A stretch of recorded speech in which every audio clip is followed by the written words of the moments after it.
Mutually exclusive events वो events होते हैं जो कि सेम टाइम पे अकर नहीं कर सकते। फॉर एग्जाम्पल, अगर हम गाड़ी चला रहे हैं तो मैं लेफ्ट साइड और राइट साइड एक साथ मूव नहीं कर सकता हूँ, तो ये होगा म्यूचुअली एक्सक्लूसिव।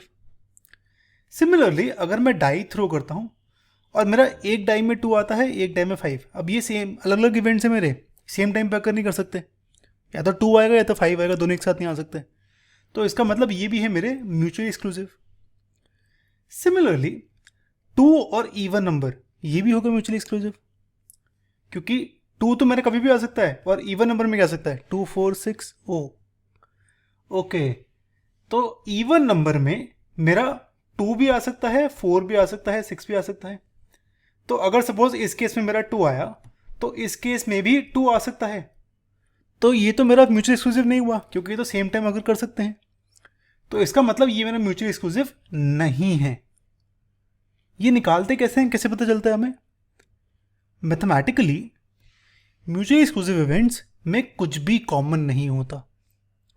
आप नोटिस करो, ये जो इवेंट्स होते हैं जिसमें कुछ भी कॉमन नहीं होता, इन्हें कहते हैं डिसजॉइंट इवेंट्स। इनका इंटरसेक्शन होता है 0। और अगर इनका यूनियन करूं तो याद है भाई, यूनियन का फॉर्मूला होता था पी ए यूनियन बी होता है P A plus P B minus P A intersection B. अब इंटरसेक्शन ही मेरा 0 है तो ये आ जाएगा P A plus P B, है ना। तो ये हो गए मेरे म्यूचुअली एक्सक्लूसिव इवेंट्स के मैथमेटिकल चीज़ें। अगर हम कंपेयर करें नॉन म्यूचुअली एक्सक्लूसिव, यानी जो एक्सक्लूसिव नहीं है वो, और एक्सक्लूसिव को, तो नॉट म्यूचुअली एक्सक्लूसिव में कुछ ना कुछ कॉमन आएगा। जैसे कि यहाँ पे ये कॉमन है, लेकिन म्यूचुअली में कुछ भी कॉमन नहीं आएगा। यहाँ नॉर्मली फॉर्मूला होता है पी ए यूनियन बी का, ये वाला, और म्यूचुअली के केस में यहाँ पे ये 0 हो जाता है, तो पी ए यूनियन बी होगा P A plus P B. ठीक है, तो प्रोबेबिलिटी की काफ़ी बातें हो गई, निकाल भी लेते हैं। उसके लिए हम यहाँ पे एक कार्ड वाला क्वेश्चन करते हैं। मैं यहाँ पे, ये डेक ऑफ कार्ड्स है मेरे पास, मैंने 2 कार्ड उठाए। हमें प्रोबेबिलिटी निकालनी है कि या तो हार्ट उठाया या ब्लैक कार्ड। तो ईदर चूजिंग अ हार्ट या either choosing a black card. अब हमें पता है हार्ट जो होता है मेरा वो हमेशा रेड होता है, और ब्लैक कार्ड कभी भी रेड नहीं हो सकता, क्योंकि 2 ही टाइप के कार्ड्स होते हैं, या तो रेड या तो ब्लैक। तो अगर मैं यहाँ पे अपना बनाऊँ डायग्राम, वेन डायग्राम, तो हार्ट के मेरे 13 केस होंगे, क्योंकि 13 4 सेट्स होते हैं, 13 केस होंगे। तो हार्ट की प्रोबेबिलिटी होगी 13/52। और ब्लैक बिल्कुल ही अलग होगा, क्योंकि ब्लैक और हार्ट में कुछ भी कॉमन नहीं है। तो ब्लैक कुछ ऐसे आएगा, इसकी प्रोबेबिलिटी होगी 26/52, क्योंकि 26 कार्ड होंगे मेरे ब्लैक, है ना। आप नोटिस करो इन दोनों में कुछ भी कॉमन नहीं है, क्योंकि रेड और ब्लैक एक साथ अगर कर नहीं सकते हैं तो ये म्यूचुअली एक्सक्लूसिव है। तो अगर हम प्रोबेबिलिटी निकालें हार्ट और ब्लैक कार्ड, तो ये होगा प्रोबेबिलिटी हार्ट, और का मतलब होता है यूनियन ब्लैक, है ना।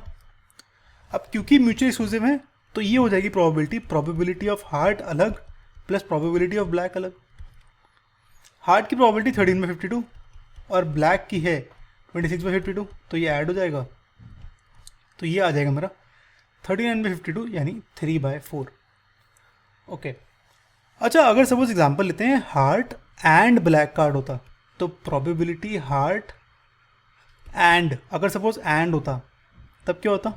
एंड होता है इंटरसेक्शन ब्लैक। हमें पता है हार्ट और ब्लैक एक साथ कभी भी नहीं आ सकते, तो इसकी प्रोबेबिलिटी होगी 0। इसका मतलब हुआ कि हार्ट और ब्लैक हमारे म्यूचुअली एक्सक्लूसिव इवेंट्स हैं। ठीक है, ओके। नेक्स्ट पार्ट में हमारा हार्ट और फेस कार्ड होता है। अब जो फेस कार्ड होता है ना, ये होता है किंग, क्वीन और जैक। आप ये देखो, ये मेरा किंग है हार्ट्स का, ऐसी एक क्वीन है स्पेड की, एंड सो ऑन। ठीक है, अब प्रोबेबिलिटी निकालनी है ये हार्ट और फेस कार्ड की, तो probability heart union face card. अब हमें पता है कि इन दोनों में कुछ ना कुछ कॉमन तो है, क्योंकि मेरे को यहाँ पे एक कार्ड तो दिख ही रहा है जो कि फेस कार्ड भी है और हार्ट भी है। तो इसका मतलब कुछ ना कुछ इंटरसेक्शन है इसका।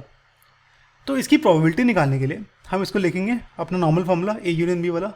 तो probability of heart plus probability of face card minus probability of heart intersection face. ठीक है, अब हमारे हार्ट कार्ड्स होते हैं 13 आउट ऑफ 52, तो इसकी प्रोबेबिलिटी होगी 13 में 52।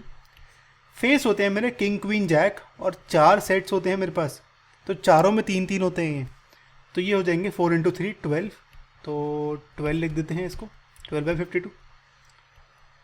और H इंटरसेक्शन F यानी हार्ट भी और फेस कार्ड भी, तो हर एक सेट में मेरे 3 फेस कार्ड होते हैं, तो हार्ट में भी 3 होंगे, जैसे कि एक किंग वाला ये, ऐसे ही एक क्वीन और एक जैक भी होगा, तो ये आएगा -3, 3 कार्ड्स कॉमन बाय 52। तो फाइनल प्रोबेबिलिटी कुछ ऐसे आएगी। ओके, इसको लिख लेते हैं, ये आंसर आएगा 11/26। तो ये तो होगी प्रोबेबिलिटी। बस एक कॉमन कंफ्यूजन है जो कि काफ़ी जगह यूज आती है म्यूचुअली एक्सक्लूसिव में, कि इंडिपेंडेंट इवेंट्स और म्यूचुअली एक्सक्लूसिव अलग अलग होते हैं या सेम होते हैं। तो इंडिपेंडेंट इवेंट्स होते हैं, एक इवेंट का आउटकम डिपेंड नहीं करता दूसरे इवेंट के आउटकम के, और म्यूचुअली एक्सक्लूसिव इवेंट होते हैं कि 2 events which do not occur at the same time. तो अगर हम वेन डायग्राम बनाएं तो इंडिपेंडेंट इवेंट का नॉर्मल वेन डायग्राम बन सकता है, कोई दिक्कत नहीं है। पर म्यूचुअली एक्सक्लूसिव में यहाँ पे यूनियन में इंटरसेक्शन कुछ नहीं होता, यानी दोनों में कुछ भी कॉमन नहीं होता।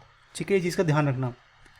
इंडिपेंडेंट इवेंट्स का पी ए इंटरसेक्शन बी का फॉर्मूला होता है कुछ ऐसे, और म्यूचुअली एक्सक्लूसिव का फॉर्मूला होता है कि कुछ भी कॉमन नहीं है तो P A intersection B equal to 0।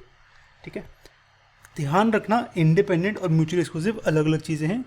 कुछ क्वेश्चंस स्पेशली जेई के क्वेश्चंस एक साथ आ जाते हैं, तो आपको पता होना चाहिए एग्जैक्ट डिफरेंस मैथमेटिकली भी और लॉजिकली भी। Okay, all right, next video में हम टोटल प्रोबेबिलिटी थ्योरम करेंगे, उसके बाद बेस थ्योरम के 2-3 वीडियोस में भी, और फिर रैंडम वेरिएबल देखेंगे। ठीक है, ये हमारी प्रोबेबिलिटी क्लास 12th की प्लेलिस्ट है, इसे बिल्कुल भी मिस ना करना, इसकी हर एक वीडियो बारी बारी देखना। ठीक है, क्योंकि अगर प्रोबेबिलिटी का कंसेप्ट समझ आ गया आपको तो काफ़ी आसान हो जाते हैं ऐसे क्वेश्चंस। ठीक है, चलो सी यू गाइस।